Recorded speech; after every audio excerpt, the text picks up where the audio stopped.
Vamos agora de entrevista, porque o assunto é o uso de medicamento para quem tem problemas de insônia. Você, ouvinte da Jovem Pan News, passa por isso? Nesse mês de maio, a Agência Nacional de Vigilância Sanitária aprovou mais controle na prescrição do medicamento Zolpidem, que é indicado para quem sofre com esse problema. A partir de agora, os remédios que tenham Zolpidem na sua formulação terão de ser prescritos por meio de notificação de receita B, a receita de cor azul, que exige que o médico que emite seja previamente cadastrado na Autoridade Local de Vigilância Sanitária. E é sobre esse assunto que nós vamos conversar com o médico André Guanabara, médico nutrólogo, que gentilmente, mais uma vez, cede o seu espaço para poder esclarecer o ouvinte. Olá, doutor André, bom dia, seja bem-vindo mais uma vez à Jovem Pan News. Olá, bom dia, tudo bom? Coisa boa trazer mais um assunto aqui para vocês, para melhorar, alertar e melhorar a qualidade de vida dos nossos ouvintes, né? Pronto, e a Fernanda já vai fazer o primeiro questionamento sobre esse assunto. É com você, Fernanda. Bom dia, doutor André. Eu já queria começar, falando mesmo sobre essa decisão, né? O motivo da Anvisa ter tomado essa decisão. Na verdade, eu digo que desde a época do Covid, a gente aumentou muito o uso descontrolado, tá? De antidepressivos e indutores do sono. Para vocês perceberem que no ano de 2023 foram mais de 18 milhões de cápsulas de caixas de indutores do sono. Então, esse uso descontrolado vai levando os pacientes, às vezes o paciente ele pensa que você não tem efeitos colaterais, ele vai melhorar o sono, e às vezes não. Eu digo que o indutor do sono, ele nem qualifica a sua noite de sono. Ele, meio que entre aspas, ele te derruba, mas ele não qualifica. E os medicamentos, eu falo que todo medicamento ele tem efeito colateral, como o próprio Zolpidem. Ele tem efeito colateral como o próprio bruxismo, como o próprio sonambulismo também. Então isso é muito interessante, isso é muito importante a gente saber, porque se você toma um medicamento como indutor do sono para qualificar seu sono, você pode estar trazendo vários outros efeitos colaterais. Então a Anvisa, percebendo isso, a gente o quê? Melhorou mais ainda a restrição do uso desses medicamentos. Agora, doutor André, eu conheço várias pessoas que já têm o hábito de só dormir ao tomar algum tipo de medicamento. Qual o efeito que isso pode causar ao longo dos anos, hein, doutor André? Na verdade, o medicamento, como esses medicamentos antidepressivos indutores do sono, eles causam muito um vício, né? E o desmame causa muita abstinência.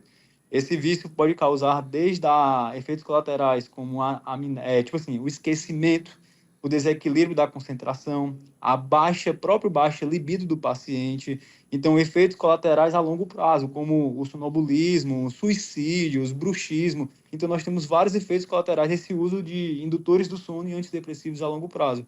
Por isso que é muito interessante o quê? É muito interessante, às vezes, os pacientes, para melhorar a noite de sono, têm hábitos, você melhorando os hábitos de vida, você consegue melhorar a sua noite de sono. É isso que eu tento identificar no meu paciente, eu tento desmamar esses medicamentos e eu tento melhorar a qualidade do sono desse meu paciente.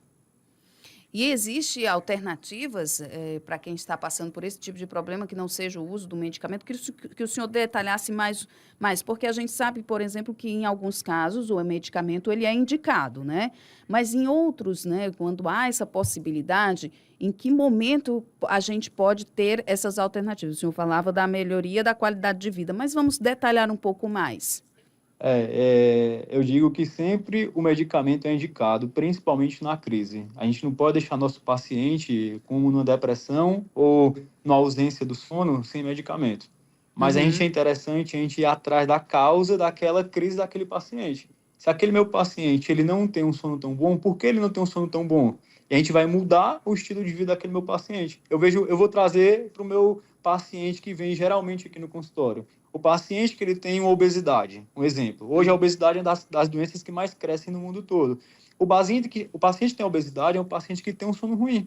Se ele tem um sono ruim devido à obesidade, ele vai tomar o Zolpidem para melhorar a noite de sono, mas ele tá meio que colocando algo errado para ele. Porque a gente tem que mudar o estilo de vida, tem que emagrecer para melhorar a qualidade do sono daquele paciente. Mesma coisa, a prática, vamos mudar. Quais são as mudanças do hábito de vida daquele meu paciente que pode melhorar o sono do meu paciente? A prática de atividade física.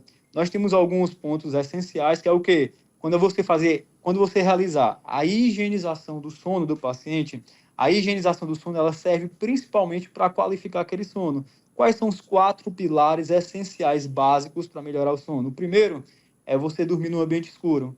Você dormir num ambiente escuro, isso facilita que o teu sono ele entre no sono profundo, que é o sono REM.